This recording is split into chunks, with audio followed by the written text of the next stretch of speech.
Shalom Bapak Ibu Saudara-saudara yang terkasih dalam Kristus Yesus. Pagi ini kita akan disapa oleh firman Tuhan sebelum kita memulai aktivitas kita. Terlebih kita bersatu di dalam doa. Sungguh kami mengucap syukur ya Tuhan, buat penyertaan Tuhan, buat kasih karunia Tuhan di dalam kehidupan kami. Terlebih masih mengizinkan kami untuk dapat melakukan aktivitas kami pada pagi hari ini. Sebentar ya Tuhan, kami ingin mendengarkan firman-Mu, berfirmanlah Engkau, karena kami telah siap mendengarkan. Hanya di dalam nama anak-Mu Tuhan Yesus Kristus kami telah berdoa dan penuh pengucapan syukur. Amin. Firman Tuhan pada 25 Oktober 2022 didasarkan kepada Mazmur 109 ayat yang ke-26. Demikian firman Tuhan. Tolonglah aku ya Tuhan Allahku, selamatkanlah aku sesuai dengan kasih setia-Mu. Demikian firman Tuhan.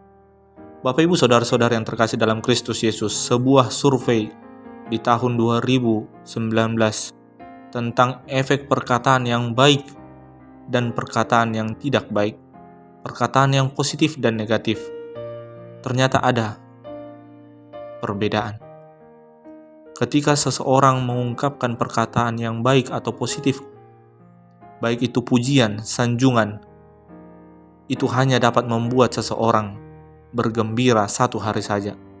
Sementara perkataan negatif bisa berupa hinaan, makian, dan sebagainya dapat membuat orang bersedih selama 9 hari. Dari penelitian ini dapat kita simpulkan ternyata banyak orang yang lebih memilih suka memendam rasa sakit hati ketimbang bergembira. Hari ini melalui Mazmur 109, bagaimana kita diajarkan untuk berdoa, doa seorang yang terkena fitnah.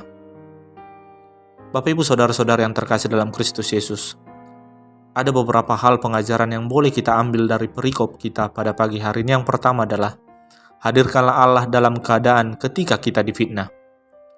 Seringkali ketika kita terkena fitnah, maka yang muncul pertama kali adalah kekesalan, kemarahan, dan kejengkelan sebagai sikap emosi kita menerima fitnahan tersebut.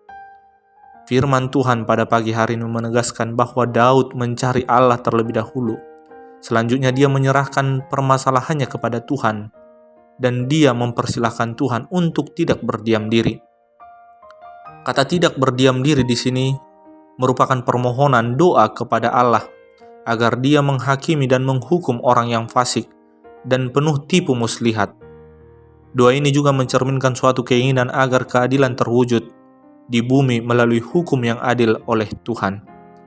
Daud tidak bertindak sendiri menurut dirinya sendiri, tetapi Daud menyerahkan segala permasalahannya kepada Allah, hakim yang adil dalam hidupnya.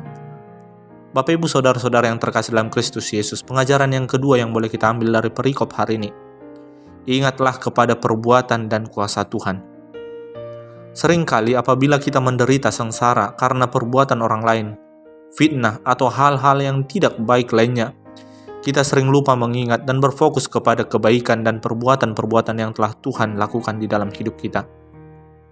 Hari ini firman Tuhan mengajarkan kepada kita bahwa dalam keadaan apapun, dalam keadaan sesulit apapun, ingatlah kepada perbuatan yang telah Tuhan lakukan dalam hidup kita. Dan ingatlah adanya kuasa Tuhan yang menolong dalam hidup kita. Fokus hidup dan ingatan baik kepada Tuhan menolong kita untuk memahami bahwa hidup kita adalah kasih karunia Allah. Apapun yang terjadi di dalam kehidupan kita, karena kasih karunia-Nya, termasuk karena pertolongan dan kekuatan yang Tuhan berikan di waktu kita menderita kesulitan. Dan yang ketiga yang boleh kita ambil dari perikop hari ini, yaitu teruslah bersyukur kepada Tuhan. Ketika kita menghadapi permasalahan, apalagi ketika kita difitnah dan kebencian orang lain yang mendakwa hal-hal yang tidak benar terhadap kita, seringkali kita lupa bersyukur kepada Tuhan.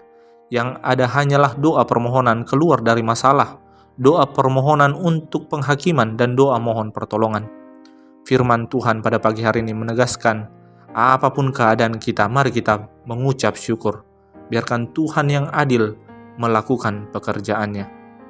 Bapak Ibu Saudara-saudara yang terkasih dalam Kristus Yesus, pakailah ucapan syukur dan ungkapan yang baik dalam hidup kita untuk membangun, untuk menguatkan, dan terus menyaksikan kebaikan Tuhan di dalam hidup kita. Sekali lagi saya katakan, pakailah ucapan syukur dan ungkapan yang baik dalam hidup kita untuk membangun, menguatkan, dan terus menyaksikan kebaikan Tuhan dalam hidup kita.